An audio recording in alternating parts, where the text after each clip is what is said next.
নমস্কার, astrology update চ্যানেলে আপনাকে স্বাগত জানাই। আজকে আমরা জানব যে আপনার কোন মাসে জন্ম এবং সেই মাসের ইষ্ট দেবতা কে।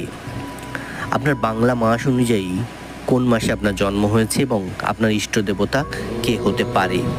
তাই অবশ্যই ভিডিওটি শেষ পর্যন্ত শুনুন, কারণ প্রতিটা মাস ধরে আমি এখানে কথা বলবো।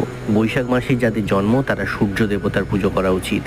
যাদের জ্যৈষ্ঠ মাস তাদের হনুমানজি, আষাঢ় মাস মা লক্ষ্মী, শ্রাবণ মহাদেব, ভাদ্র মাস গণেশজি, আশ্বিন মাস মা দুর্গা, কার্তিক মাসে মা কালী, অঘ্রাণ মাসে শ্রীকৃষ্ণ, পৌষ মাসে মা লক্ষ্মী, মাঘ মাসে শ্রী বিষ্ণু, ফাল্গুন মাসে মহাদেব এবং চৈত্র মাসে মা লক্ষ্মীর পুজো করা উচিত।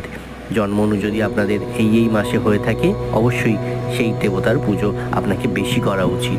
ভিডিওটি ভালো লাগলে লাইক, কমেন্ট, শেয়ার করে সঙ্গে থাকুন।